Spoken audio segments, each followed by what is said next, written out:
हाय मित्रांनो, माझ्या नवीन व्हिडिओमध्ये तुमचं स्वागत आहे। आज मी तुमच्यासाठी एक नवीन रेसिपी घेऊन आली आहे।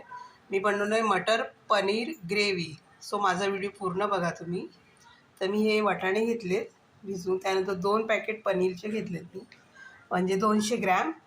आणि त्यानंतर मी कांदा एक घेतला आहे, टमॅटो एक, हिरव्या मिरच्या 4-5 आणि लसूण।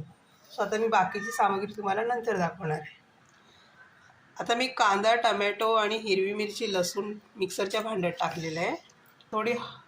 थोडी हळद टाकली मी, अर्धा चमचा। तर थोडी मी धना पावडर टाकली याच्यामध्ये। गरम मसाला टाकणार आहे अर्धा चमचा। आता मी मीठ टाकणार आहे थोडंसं।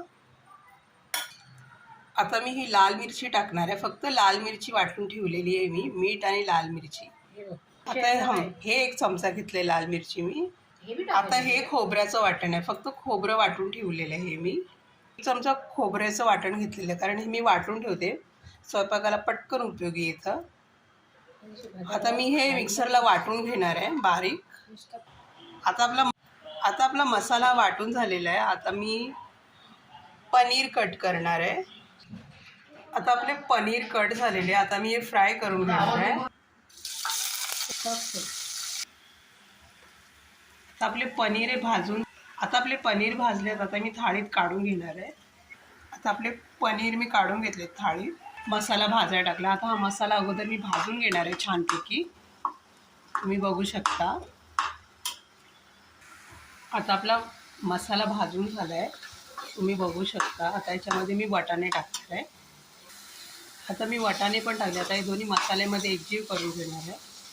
तुम्ही हिरवा वाटाणाही घेऊ शकता, पण आता सध्याला तो नव्हता म्हणून मी हा भिजत टाकून मग हा घेतला वाटाणा मी। आता मी हा व्यवस्थित अगोदर मसाल्यामध्ये एकजीव करून घेते। आता आपला वाटाणा हा मसाल्यामध्ये एकजीव झालेला आहे, तुम्ही बघू शकता। आता मी याच्यामध्ये फ्राय केलेले पनीर टाकणार आहे, हे टाकणार याच्यामध्ये। आता मी वाटाणे आणि पनीर एकजीव करून घेते। आता मी पनीर आणि वाटाणे मसाल्यामध्ये एकजीव करून घेते। तुम्ही माझ्या चॅनलवर नवीन असाल तर प्लीज लाईक करा, शेअर करा आणि सबस्क्राईब करा। आता मी हलक्या हाताने अगोदर एकजीव करून घेते। आता मी पाणी ओतते त्याच्यामध्ये, कारण मला मटर पनीर ग्रेव्ही हवी होती। जास्त नाही, थोडंच पाणी ओतणार आहे मी। देणार आहे असंच, एक 15 मिनटं असं शिजू देणार आहे। थोडं झाकण ठेवून याला शिजू देणार आहे 15 मिनटं। आता आपले मटर पनीर ग्रेव्ही रेडी झाली आहे भाजी, तुम्ही बघू शकता। अशा प्रकारे तुम्ही एकदा नक्की घरी बनवा मटर पनीर ग्रेव्ही। हे बघा अशी ग्रेव्हीमध्ये।